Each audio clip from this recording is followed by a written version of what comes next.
Hello dear student, आज के इस वीडियो लेक्चर में हम आपको बताएंगे कि प्लांट्स के अंदर दोहरा निषेचन डबल फर्टिलाइजेशन की क्रिया किस तरह से होती है।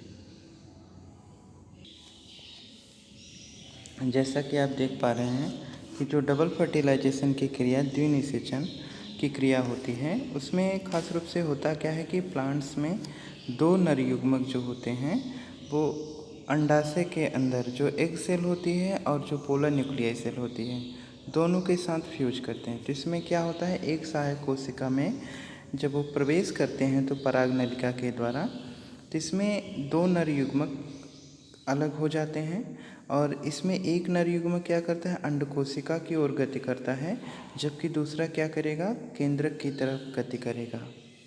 आप इसे इस फिगर के माध्यम से समझ सकते हैं कि नॉर्मली इसमें जो फिगर में आपको दिखाया गया है, यहाँ पे ये तीन तरह की जो सेल हैं नीचे की साइड में आप देख पा रहे हैं, ये एक अपरेटस है, बीच वाली ये पोलर न्यूक्लियाई सेल है और ऊपर की ये तीनों एंटीपोडल सेल हैं।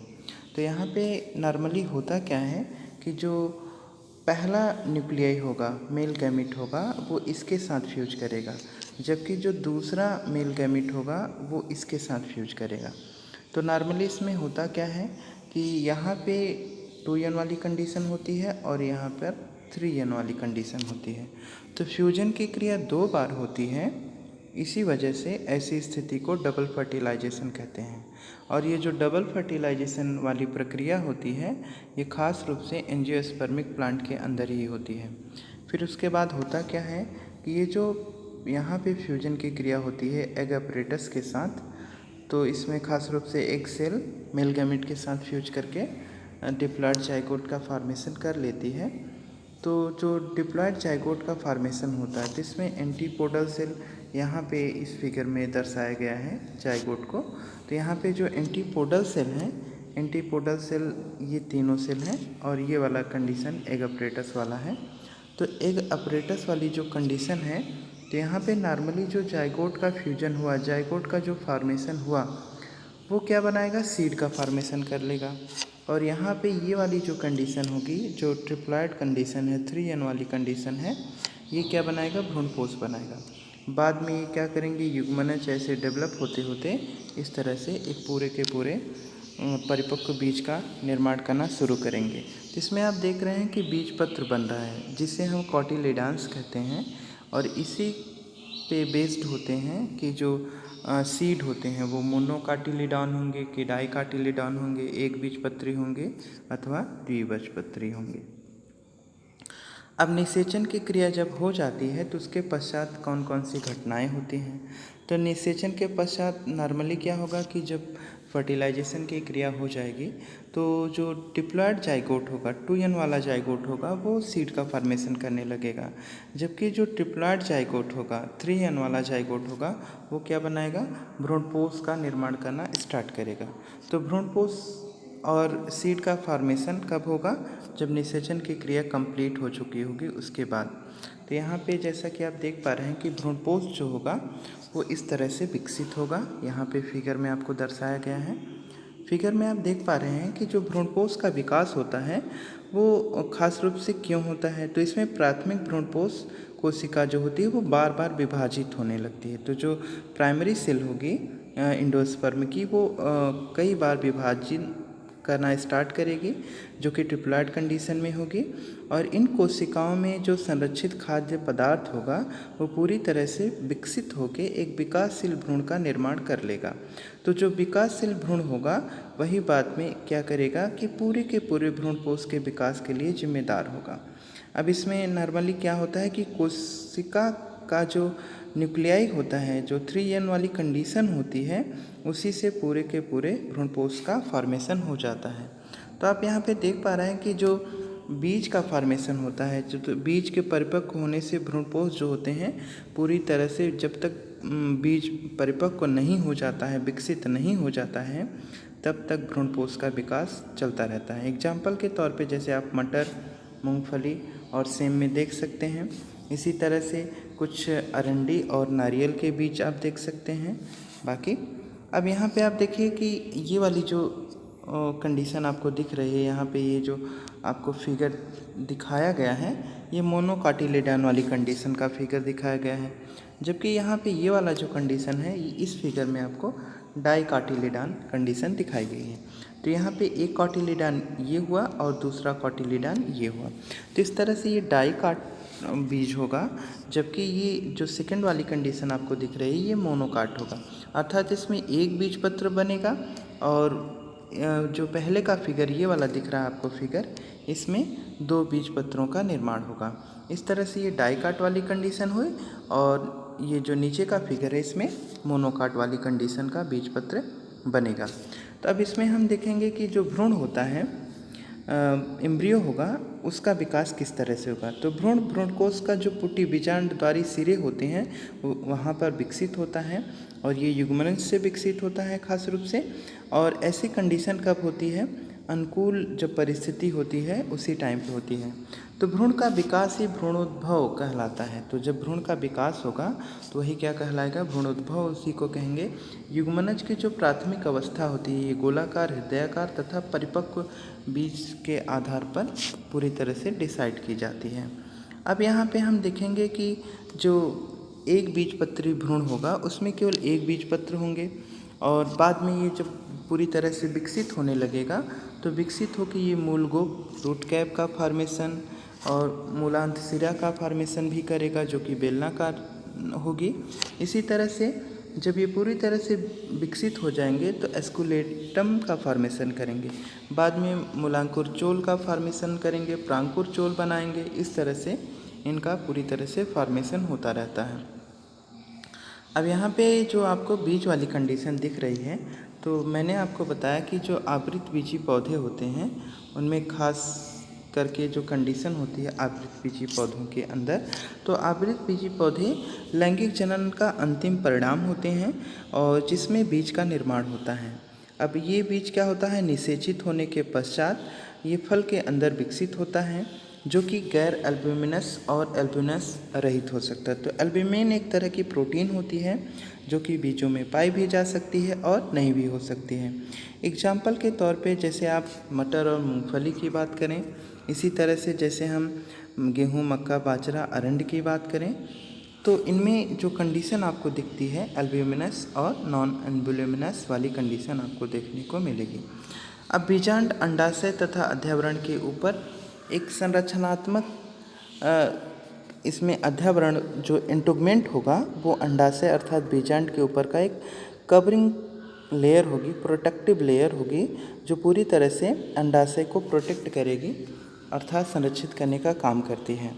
जब बीज पूरी तरह से विकसित हो चुके होते हैं तो विकसित होने के बाद वो सुप्त होने लगते हैं, निष्क्रिय हो जाते हैं। उनमें प्रोटीन हुआ, विटामिन्स हुआ, मतलब जो भी उसके फूड मटेरियल्स होते हैं, पोषक तत्व होते हैं, वो पूरी तरह से निष्क्रिय हो जाते हैं।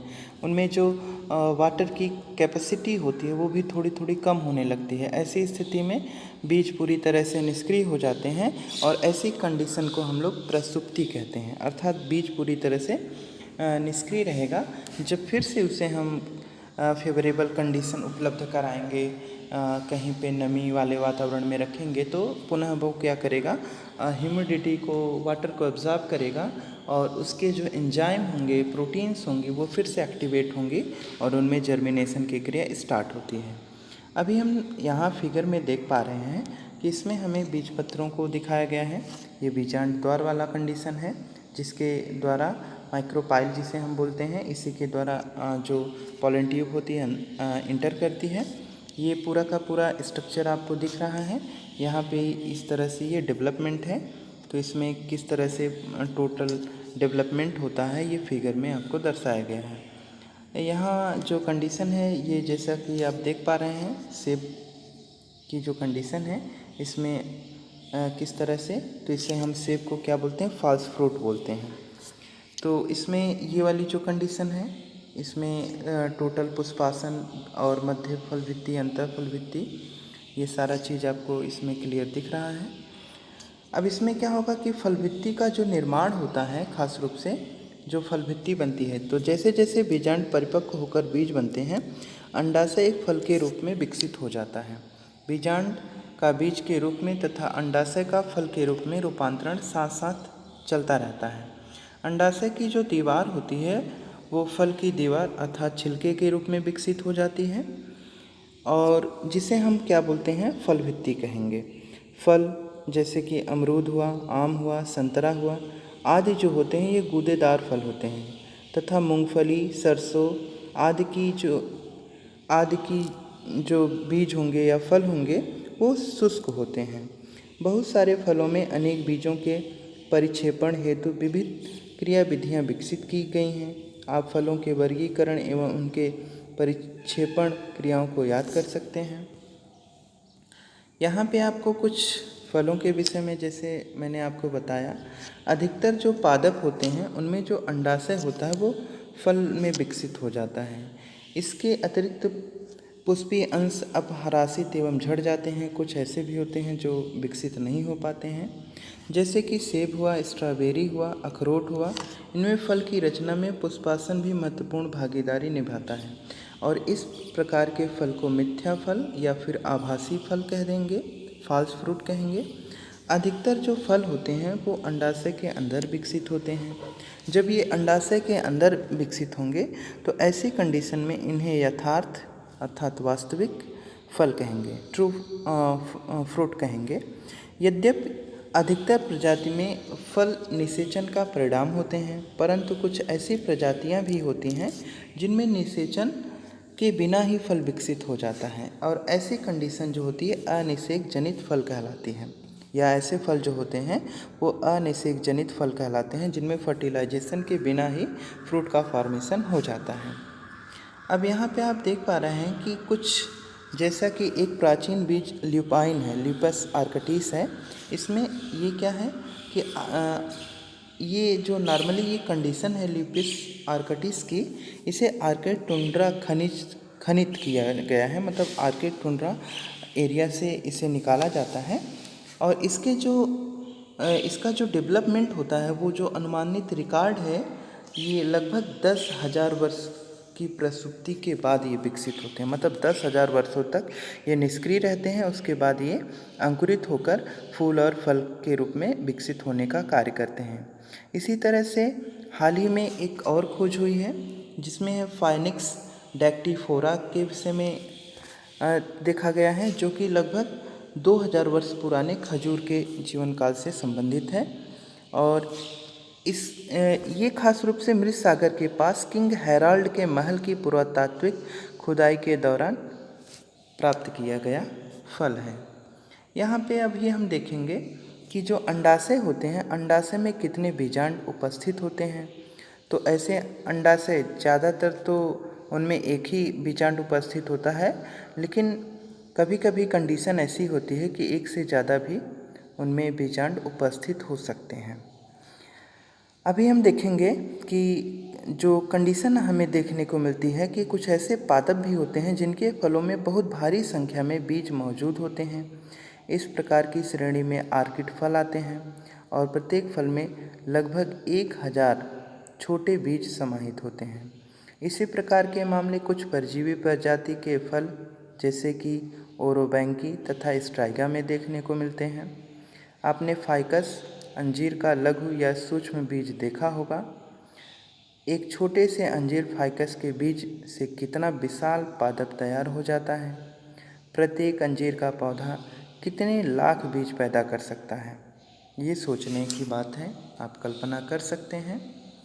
अभी हम देखेंगे कि असंगजनन एवं बहुभ्रूणता क्या होती है।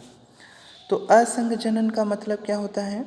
नॉर्मली इसमें हम क्या देखेंगे कि कुछ ऐसे पुष्पीय पादप होते हैं जैसे कि एस्ट्रेसिया तथा घासों के ने बिना निषेचन के ही बीज पैदा करने की प्रक्रिया होती है, जिसे असंगजनन कहते हैं। मतलब निषेचन के बिना ही नए बीज को उत्पन्न करने की क्रिया असंगजनन कहलाती है। बिना निषेचन के पैदा हुए फल को क्या कहेंगे तब। इस प्रकार के जो फल होंगे उन्हें हम नॉर्मली अलिंगी प्रजनन या लैंगिक प्रजनन का अनुहारक कहेंगे। असंगजननीय बीजों में के विकास के सैकड़ों तरीके होते हैं, जिनमें अंडकोशिका का निर्माण होता है, अर्धसूत्री विभाजन भी होता है, जो बिना निषेचन के ही भ्रूण में विकसित हो जाते हैं। प्रायः कई अवसरों पर, जैसा कि बहुत सारे नींबू वंश जैसे सिट्रस तथा आम की किस्मों में भ्रूणपोष पुटी के आसपास की कुछ बीजांड कायिक कोशिकाएं विभाजित होने लगती हैं। बाद में क्या होगा, ये नॉर्मली जब इनमें एक से अधिक भ्रूण विकसित होंगे तो ऐसी कंडीशन को हम लोग बहुभ्रूणता पॉली एम्ब्रियोनी कहेंगे। अभी हम देखेंगे कि जो बहुभ्रूणता पॉली एम्ब्रियोनी वाली कंडीशन होती है ये नॉर्मली हमें कई तरह के पौधों में देखने को मिल सकती है। जैसे कि हम देख सकते हैं कि बहुत से हमारे खाद्य एवं साग फसलों की जो संकर किस्में होती हैं जो कि हम उगाते हैं उनमें उत्पादक क्षमता काफ़ी अधिक होती है। और इनके साथ ही हम देख सकते हैं कि असंगजनन से तैयार की जाती हैं कुछ प्रजातियां जिन्हें पृथक्करण की इनमें खास तरह से कोई वजह नहीं होती हैं। साथ ही असंगजनन या जो बहुभ्रूणता होती है ये क्लोन का कार्य भी करती है, मतलब नए तरह के अपने जैसे नए पौधों को उत्पन्न करने का भी कार्य करती है। तो बस इसी के साथ ये चैप्टर समाप्त होता है। अब हम मिलेंगे अगले लेसन में, तब तक के लिए धन्यवाद।